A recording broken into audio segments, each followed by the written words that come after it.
Hello guys, welcome to our channel depth study और BSc first semester chemistry की class है। आज का जो टॉपिक होगा वो होगा हमारा रेजोनेंस के बारे में आज हम आपको बताएंगे। ठीक है, तो अगर आप इस वीडियो को पहली बार देख रहे हैं तो बता देते हैं, कई सारी यूनिट्स हमने कवर कर दी हैं। ये यूनिट जो है वो 4th यूनिट चल रही है।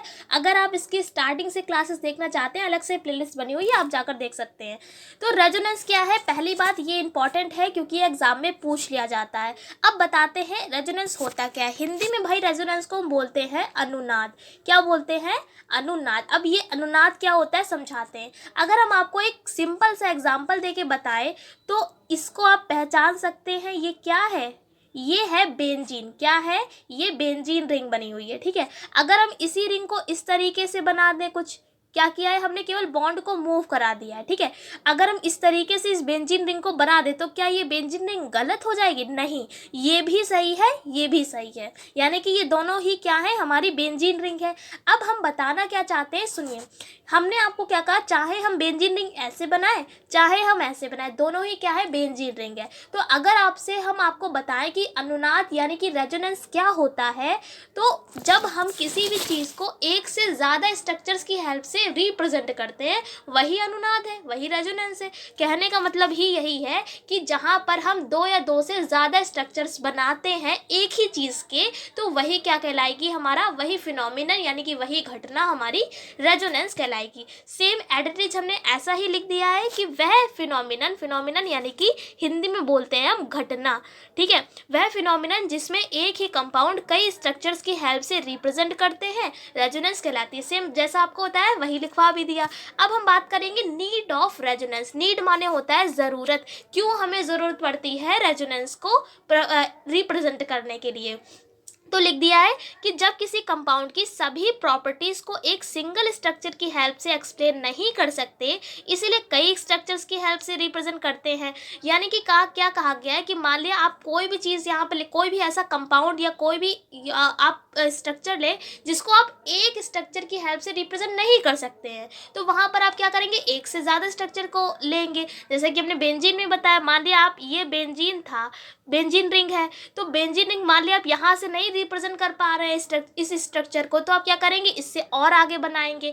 तो जो आगे स्ट्रक्चर्स इसी के जो बनते जाएंगे वही हमारा रेजोनेंस है। लेकिन जो स्ट्रक्चर्स बन रहा है इन स्ट्रक्चर्स को हम क्या कहेंगे, रेजोनेटिंग स्ट्रक्चर्स। क्या कहेंगे, रेजोनेटिंग स्ट्रक्चर, या इसी को हम कैनोनिकल फॉर्म भी कहते हैं। ठीक है, तो रेजोनेटिंग स्ट्रक्चर या कैनोनिकल फॉर्म दोनों ही एक ही बात है। क्या होता है, जब हम एक से ज़्यादा स्ट्रक्चर्स बनाते हैं उन्हीं स्ट्रक्चर्स को हम कैनोनिकल फॉर्म या रेजोनेटिंग स्ट्रक्चर्स कहते हैं। तो आई होप आपको इतना समझ में आ गया होगा। अब हम बात करेंगे रूल्स ऑफ रेजोनेंस, यानी कि इसके नियम क्या है। तो पहला लिख दिया है, ये जो इस तरीके से बना है इसको हम पढ़ते हैं सिग्मा। क्या पढ़ते हैं, सिग्मा। तो लिखा है सिग्मा स्केलेटन इंटैक्ट रहता है, यानी कि चेंज नहीं होगा। हमने आपको अभी एग्जांपल बता रहे थे बेंजीन का। ये है, आप जानते होंगे ये क्या है, बेंजीन रिंग है। ठीक है, हर जगह कार्बन हाइड्रोजन जुड़ा ही होता है, पता ही होगा आपको। लेकिन ये वाले जितने भी ये जो बॉन्ड जुड़े हुए हैं ये सारे कैसे, सिग्मा वाले हैं। कैसे हैं, सिग्मा बॉन्ड है। आपको अगर नहीं पता है तो बता देते, जितने भी सिंगल बॉन्ड होते हैं वो सिग्मा होते हैं। डबल में एक सिग्मा 2 और 1 पाई होता है, और ट्रिपल बॉन्ड में एक सिग्मा और 2 पाई होते हैं। ठीक है, तो ये वाला जो है हमारी जो रिंग बनाई है, ये वाले जो बॉन्ड ये सिग्मा बॉन्ड होंगे। ये जो अंदर हम और 3 जो बॉन्ड लगा देते हैं वो पाई बॉन्ड होते हैं। ठीक है, क्योंकि डबल में एक सिग्मा होगा एक पाई होगा। अब यहाँ पर कहा गया है कि सिग्मा स्केलेटन इंटैक्ट रहता है। इंटैक्ट रहने का मतलब है चेंज नहीं होता है। कहने का मतलब है जब हम रेजोनेटिंग स्ट्रक्चर्स बनाएंगे तो उसमें ये जो पाई बॉन्ड है वो हम अलग अलग तरीके से दिखा सकते हैं, लेकिन ये वाली जो रिंग है इसमें हम कुछ भी छेड़छाड़ नहीं करेंगे। इसीलिए यानी ये जो रिंग बनी हुई है ये सारी सिग्मा रूल से बनी, सिग्मा बॉन्ड से बनी हुई। तो सिग्मा बॉन्ड को हम जरा सा भी टच नहीं करेंगे। किसको टच करेंगे, पाई बॉन्ड्स को केवल। अगला है कि कोई भी एटम अपने प्लेस को चेंज नहीं करता। अब जैसे जो हमारी थी रिंग उसमें क्या था, ये सारे यहाँ पर कार्बन यहाँ भी जुड़ा है, यहाँ भी जुड़ा है, यहाँ भी, हर जगह 6 जगह कार्बन जुड़ा हुआ है। लेकिन क्या कहा गया, ऐसा तो है नहीं कि कार्बन अपनी जगह से हटके कहीं और चला गया, तो ऐसा नहीं होगा। ना सिग्मा बॉन्ड कहीं जाएंगे, ना ही कोई भी एटम अपनी जगह से कहीं जाएगा। केवल क्या जाएंगे, केवल ये जो बीच के जो 3 पाई बॉन्ड्स हैं यही मूव करेंगे। ठीक है, थर्ड पॉइंट में लिख दिया है कि कंपाउंड का टोटल चार्ज भी चेंज नहीं होता है। लास्ट में लिख दिया है कि पाई बॉन्ड के इलेक्ट्रॉन्स और lone pair of electrons oscillate करते हैं। ऑसिलेट आप लिखना चाहें तो लिख लीजिए, वरना आप मूव भी लिख सकते हैं। तो हमने अभी आपको इतनी देर से यही बता रहे हैं कि ये हमारी बेंजीन है, ये सारे कौन से बॉन्ड कहलाएंगे, सिग्मा बॉन्ड। ना ही ये मूव नहीं करेंगे, ये अपनी जगह पर ही रहेंगे। इनके साथ जो भी एटम जुड़ा हुआ है, मान लिया कार्बन ही जुड़ा हुआ है, तो कार्बन जितने भी एटम जुड़े हैं वो भी अपनी जगह पर ही रहेंगे। लेकिन ये जो पाई बॉन्ड है ये वाले, ये ही मूव कर सकते हैं। तो वही लाइन लिख दी है हमने कि पाई बॉन्ड मूव करेंगे, या अगर कोई लोन पेयर यहाँ पर होगा तो वो मूव कर सकता है। आई होप इतना आपको समझ में आ गया होगा। सबसे पहले हमने रेजोनेंस के बारे में बताया, उसके बाद हमने आपको नीड ऑफ रेजोनेंस बताया, उसके बाद रूल्स ऑफ रेजोनेंस बता दिया।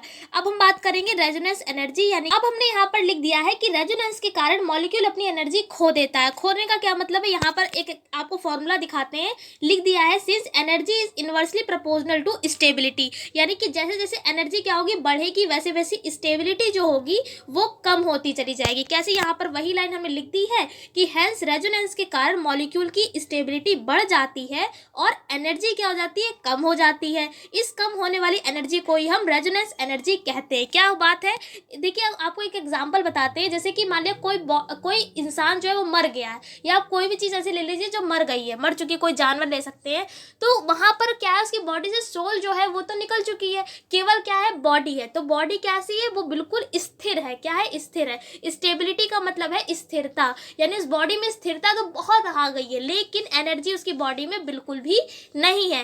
कहने का मतलब है अगर स्टेबिलिटी बहुत ज़्यादा हो गई है तो एनर्जी क्या हो जाएगी, कम हो जाएगी, और अगर एनर्जी बढ़ी हुई है तो स्टेबिलिटी कम हो जाएगी। इसलिए इनवर्सली प्रोपोर्शनल है दोनों एक दूसरे के। फिर उसके बाद लास्ट में हमने ये लाइन लिख दी है कि रेजोनेंस एनर्जी जो होगी वो डायरेक्टली प्रोपोर्शनल होगी नंबर ऑफ स्ट्रक्चर के, और जो ये जो है हमारी नंबर ऑफ स्ट्रक्चर, ये डायरेक्टली प्रोपोर्शनल होगा किसके, स्टेबिलिटी का।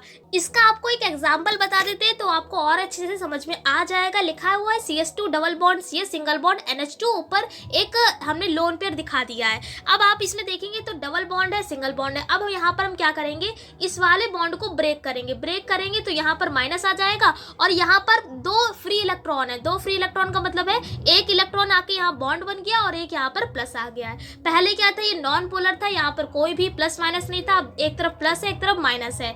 आप इसी चीज को ऐसे भी लिख सकते हैं। यहाँ पर क्या किया है, हमने डैश डैश लगा दिया। डैश डैश क्या बता रहा है कि यहाँ पर जो बॉन्ड है वो मूव कर रहा है। कैसे, देखिए यहाँ पर क्या था, डबल बॉन्ड था, यहाँ सिंगल बॉन्ड आ गया। अगर आगे और होता वो ऐसे ही चलता रहता, डबल सिंगल इस तरीके से चलता रहता है। यानी कि जो पाई बॉन्ड है वो क्या हो रहा है, मूव हो रहा है, या लोन पेयर है वो भी मूव हो रहे हैं। तो आप चाहे इस तरीके से भी इस चीज़ को दिखा सकते हैं। आई होप पूरा टॉपिक आपको अच्छे से समझ में आ गया होगा। रेजोनेंस हमने पूरा टॉपिक कवर कर दिया है। अगले क्लास में यूनिट के इसके अगले टॉपिक के बारे में बात करेंगे। इस क्लास में हम इतने ही रखेंगे। तब तक के लिए जय हिंद, जय